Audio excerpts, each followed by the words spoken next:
before we get into calls and timelines and everything this case still doesn't have an answer for, I want you to hear something that isn't in dispute, and that's who Nolan Wells actually was. Not from a headline, from his parents. 2 days after they buried their son Christine, and Elmore Wansley stood up in public and talked about him. Not as a case, not as a headline, but as their boy. And I think you should hear it in their own words before we hear anything else. Nolan's father courageously stood at that podium and didn't talk about a case file. He talked about a kid who could light up a room without trying. Here's Elmore Wansley in his own words. He walks in the room, his aura, you're automatically drawn to it. Never met an enemy. And if they were, they would eventually be friends because they would eventually bond, and it's gonna be hard. That's a father talking about his son. Now here's his mother and what it's actually cost her to stand up and say his name in public twice in 1 week. Christine Wansley didn't speak long. She didn't need to. Here's his mother. Losing a child, it truly breaks your heart. It is a pain that is just, you can't measure it. Especially someone like Nolan, who brought so much joy and light and life to everyone. You don't find too many genuine people like him. So to lose that light at such a young age under these circumstances has been absolutely difficult. So that's who we're talking about tonight. It's not a headline.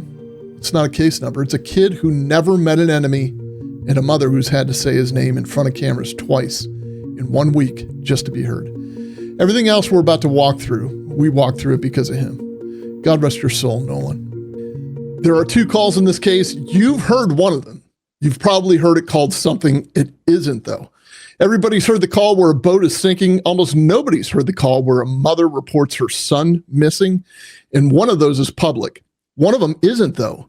And tonight we're going to walk through both and why one of them got called something it never was. Now, I've spent 29 years in law enforcement. I'm Drew. John is an active dispatcher right now. So between the two of us, we've heard thousands of calls. Let's start with what's actually on the record, not what's circulating. So what we'll start with is the call everybody thinks they've already heard, because what you're about to listen to is real. It happened, but it's not what half the internet is calling it. So John takes calls like this for a living right now, this week even. So before I tell you what it isn't, I'm going to have him tell you what it actually is.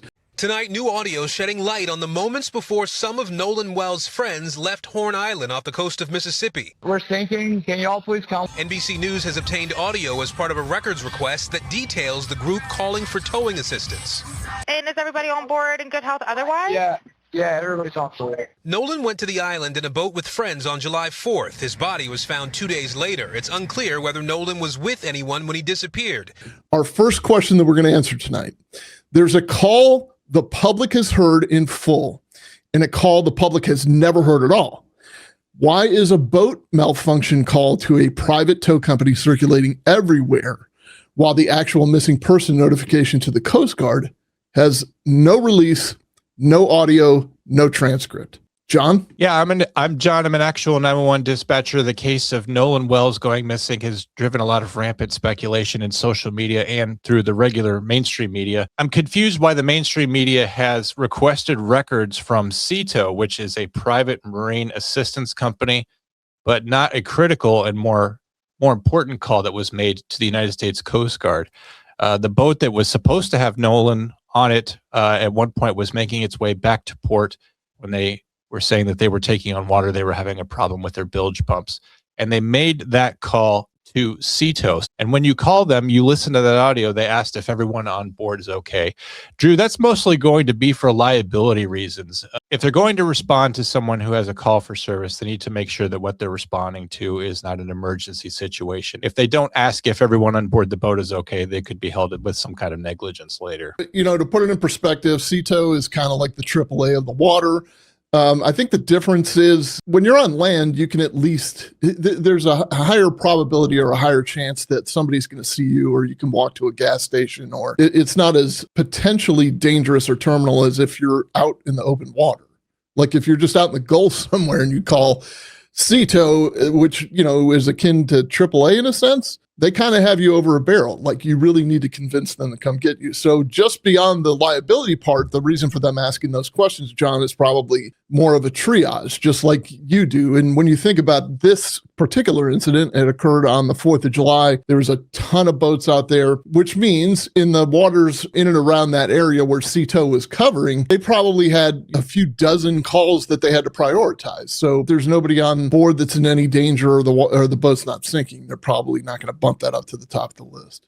Yeah, and SeaTow doesn't want to operate outside of their scope, right? They're a towing company. They basically will pick up boats where motors are broken down. But when it comes to somebody that's in distress, they want to make sure that they're not being dispatched to a call for a search and rescue operation, because they know that that's the province and the expertise of the United States Coast Guard. So people tend to misuse 911. They call it for non-emergencies, and they wanted to make sure that people aren't doing the opposite here, calling a routine service for an emergency that's in progress, because they would probably just go ahead and refer that to the Coast Guard. And because that on that call, they said, is everyone on board accounted for? Meaning no one's fallen overboard. Is everyone on board okay? This boat that's requesting a tow can essentially wait in line. Now, the fact that they're taking on water is probably going to bump them up a little bit higher the priority list, because SeaTow can't tow a boat home that has already sunk. So those questions are just sort of diagnosing how quickly SeaTow should respond to bringing that boat back into port, Drew. So that call everyone's heard, like you just heard it just now, happened around 4 in the afternoon. Nolan was not even mentioned in that call. We could talk about the calls that were actually about him. We have the phone call to SeaTow, who determines the priority is kind of low. But however, they did respond to them. You have a call from a friend who made it to dry land and is wondering, where's Nolan? So he calls Nolan's mom. Now, Nolan's mom is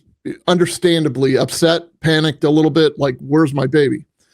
The third call comes from Nolan's mom to the sheriff's office. John, Jackson County, and it's just Jackson County at 12:22. So the day's changed over. The friend has already called the Coast Guard saying, you know, we don't know where he is. Then they call Nolan's mother, and then it was Nolan's mother who reported him missing to Jackson County Sheriff's Office. So what's this look like? What does a sequence look like that to somebody who's spent a career on the other end of exactly these calls? It looks exactly like this all the time with land-based emergencies, especially with kids that go missing or kids that get into a car crash, kids that might be in danger. But people can't tell the moment when confusion and an inconvenience, like I'm not sure where my buddy is or I'm not sure where my son is. They don't know how long that they should personally investigate that before they consider it an emergency. They might have a feeling in the pit of their stomach, but they kind of validate those fears when they contact 911 or when they contact the sheriff's office. They don't want it to be an emergency. They want it to be that, you know, Nolan has fallen asleep on somebody's couch, that he's fine somewhere. I know that Nolan's keys and his phone came home with his friends on the boat, which is somewhat concerning because you can't get in direct touch with him and you're not sure why he would stay behind on the island. His family said that that was out of character for him. But you kind of hope that this situation will resolve itself, right? And how many times do we take 911 calls for missing kids? And then before I can even get the police officers there, they turn up. So people are kind of hesitant to take that last leap of involving law enforcement because they want it to just get solved on their own. So this is a typical case where people are talking to each other. They're going around on social media. They're making calls to mom. They're making calls to friends. And they missed whatever moment it was between when this became a confusing inconvenience and when it became a true emergency, Drew. That's the real chain. There were 3 calls, like 2 families involved, but 1 agency, because, you know, one family called the other family saying, hey, look, you know, Nolan's, he didn't make it back with us. There was talk as part of the investigation that Nolan met a girl there and he was kind of talking to her. So he was maybe going to hitch a ride with somebody else. It's not like we didn't ask Nolan or we just left Nolan. Nolan decided to stay on the island with the girl that he was with. And the girl is a witness to that too. Yeah. There's like a large party going on, for lack of a better term. It was the nation's 250th birthday. I mean, it was 4th of July. They had been planning that trip for forever. Like Nolan and his friends had been planning that trip forever. So if you look out right here, just so you guys can get a perspective, you have the Horn Island here. But I want you guys to put this in your mind, what this was like on that day. You have boats 2, 3, 4 deep from way down there where you can see all the way through here. You have thousands of people on this island, probably 2,000 people. So this wasn't some abandoned, secluded island where nobody's at. Obviously, this is a Monday, and there's a few people on the backside of the island, not a lot of people here. But on 4th of July, this is a celebration. So thousands of people, you would think, and plenty of boats out there. The concern isn't necessarily like, well, Nolan's not with us. You probably don't think twice about it because you hope he's going to pick up a ride with somebody else, especially if you've had contact with him. I think there is an issue saying that his keys and his phone were left on the boat, which I think is only half true. I think his phone was left on that boat. His keys were actually at the house where his car was, which stands to reason he wouldn't need his keys out on that island. Even if it's like 5 miles out into the Gulf or whatever. I was stationed at Biloxi Air Force Base in Mississippi. I've seen that Gulf, not necessarily this exactly where it happened, but you can see barrier islands like from shore. So it may look a lot closer than it is because by all timelines that I've seen, it took them in like an hour and 15 minutes to get out there by boat. This isn't like a land far away. This isn't Florida to Bermuda. This is like, from here to the island where everybody goes to party on the holidays. So as I was talking about that chain of the phone calls, you've received the calls of 911 dispatcher, you've sent it to law enforcement starting their investigation. Most people think the investigation goes one way, and then the people online think it happens a whole other way, because while that chain was unfolding quietly, something a lot louder was happening on social media. And that brings us to our second topic. 5 specific things have been said publicly about this case that turned out to be false, not disputed, not unclear, but false and corrected on the record by name. So let's go through them. Namely, a coroner, a judge, 2 friends, and the mother herself. This is 2026 makes me so angry on social media when it comes to victim, putting victim forward, because people don't take into account that you're not only smearing the reverence of the case itself or hampering in the investigation, but you're putting bad vibes on the family. What does that mean to you, John? It's just that right now, the case is really leapt out of control of law enforcement. They're doing their own legitimate investigation, which is necessarily done with some confidentiality, because right now we're trying to figure out, we don't even really know anything about what caused Nolan Wells' death. So that needs to be investigated without information getting out into the public and tainting a potential witness pool, information getting out of hand, stuff that needs to be confidential, stuff that needs to go to the family first before it goes into the public domain. But because there's this video that's circulating around, because lots of people who saw Nolan that night and his friends are talking about it online, the rumor mill has exploded. And people who are actually associated with the disappearance of Nolan Wells are getting online and they're correcting the record, saying, I was there, this is what I know. And so the narrative is being crafted largely by the rumor mill, slightly corrected by the people that were there. But because police officers and the agencies that are investigating this, including the Coast Guard, which hasn't released that audio, by the way, of the call that reported Nolan missing, they're not responding to the public discourse at all, right? They did have a press conference just yesterday. Not much was said in that press conference, but because they're keeping so much confidential, the rumors are essentially going unchecked online, and it's causing lots of misinformation out there. And lots of people have already formed their beliefs about what happened to Nolan. They formed an opinion about this case in that some kind of foul play is going on and potentially a cover-up is going on, but none of that has been independently established through any kind of formal evidentiary investigation. It's just speculation that's going online. It's the conspiracy theories that we see going on in other cases now. Conspiracy theories used to be just confined to JFK and UFO, but now we're seeing it on the nightly news about who's involved and what the relationship is to a third party who wasn't even present and what that could potentially mean for the legitimacy of an investigation. And there's parties involved who don't want this to be a legitimate investigation, parties involved who want the rumors to get out of hand and to stoke public sentiment. And so far, it appears to be working, Drew. As of this recording, there are 2 autopsies, and there's one that you've heard of. The other one, it's the official one. You still haven't heard about that because it hasn't been released yet. So let's talk about what that actually means, and let's talk about what it actually doesn't.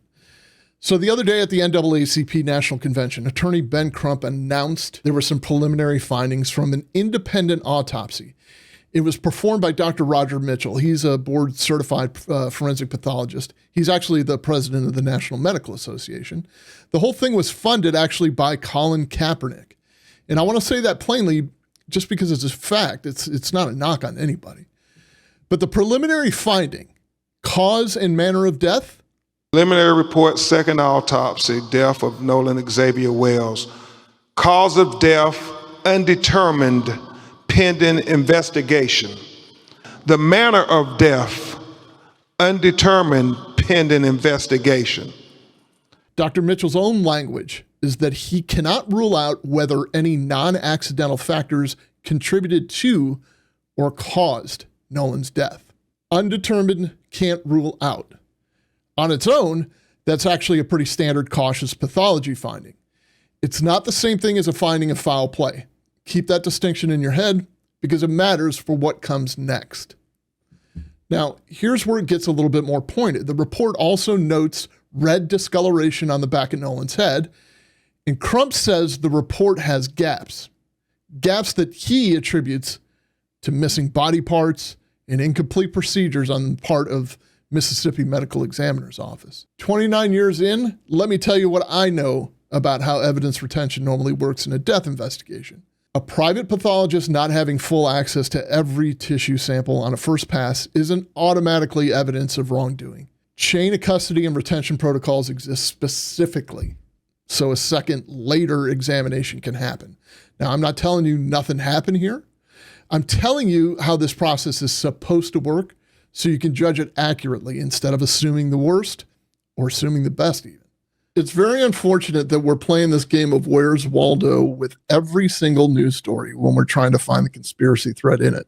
It's evident in our content. You can see, if you go back and read the Carmelo Anthony case episode that we did, all the comments there. People are pining for a conspiracy. It can't just be a, he versus he anymore. If you look at our, what's one of the other ones? We just did an episode on. We just did an episode about the probable cause hearing on Charlie Kirk, and lots of people in the comments were responding on that about the gaps of information. Not everything had been presented at that hearing. It was not the full trial. It was not the full evidentiary case against Tyler Robinson. And I think that actually really applies here too, because anywhere where there's gaps in information, because the investigation isn't complete yet, and whatever information we have hasn't been released to the public domain, whatever we don't know, that's where the conspiracy theory fills in, because people can't make sense out of the story. They don't understand how this young man went out to this island, why he chose not to come back, why his friends chose to leave him behind. Really, the whole audio from the SeaTow of the boat being in distress really doesn't matter, because he was never on the boat at that time. That was not a call that was supposed to be trying to provide an alibi that he was on the boat. The fact that the boat ran into some kind of trouble later and required to be towed back to port doesn't matter. At that point, the boat's out of the situation as far as Nolan's concerned, because he's elsewhere. But that's information that we have, and so we're trying to extrapolate something meaningful out of that when it actually has no meaning. But we need to allow the police to have an investigation, and then whatever the results are of that investigation, that's when Ben Crump and people who like Ben Crump should enter the conversation, because we're already prejudging the outcome of this investigation. And there's going to be people out there when the coroner's office comes out and says that the cause of death was, and this is speculation at this point because we don't know,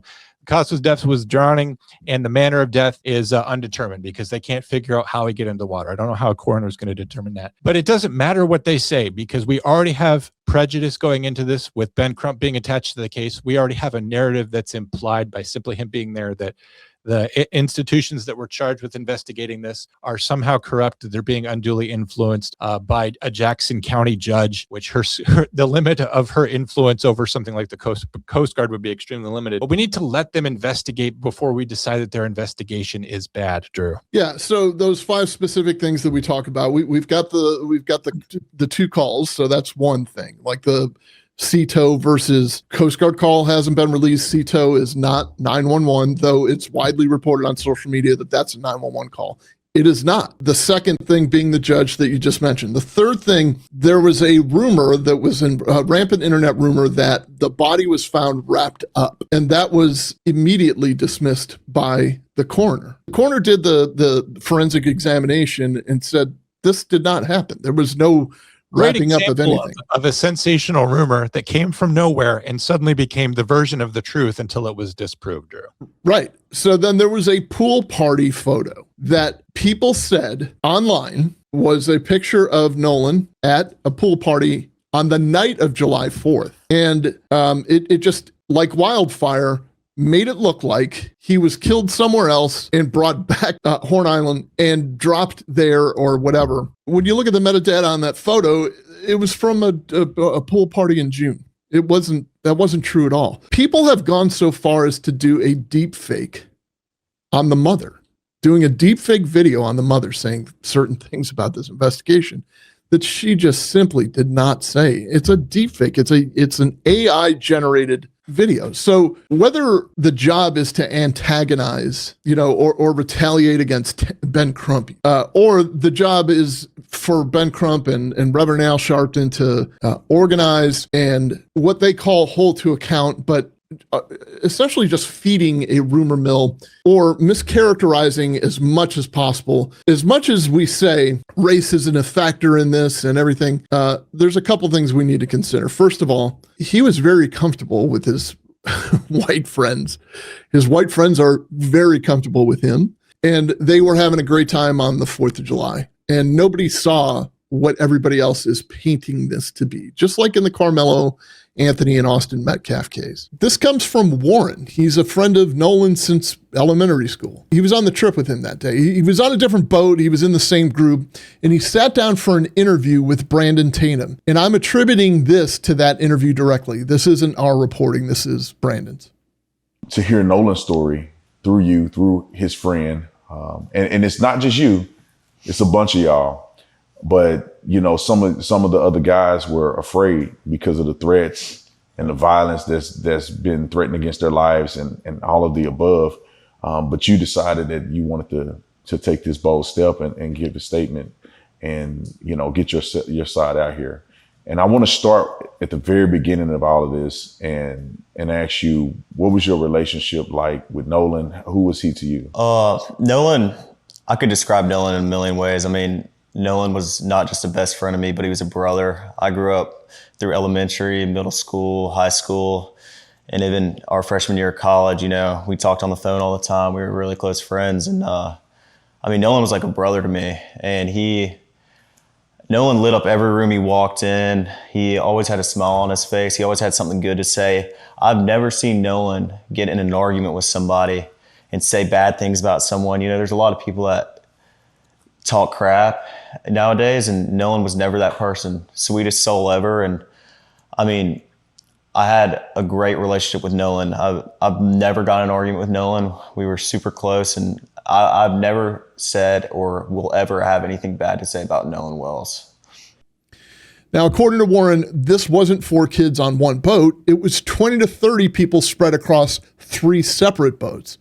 And by his estimate, somewhere between 2,000 and 4,000 people out on Horn Island that day. There were boats lined up off the island. There was 3 rows of boats all the way until my vision ended, until I could see of people there was 1 row of boats, and then there was another row of boats, and then there was a 3rd row of boats. Yeah. There was people lined up all up and down the island to where, who knows? And that wasn't just, we were parked on the north side, on the west tip. It wasn't just there. There's tons of people packed out on the south side and on the east end and in the middle of the island. But just where we were, there was easily 1,000 people. It wasn't just us.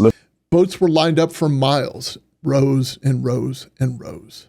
News coverage has centered on a small group on one boat.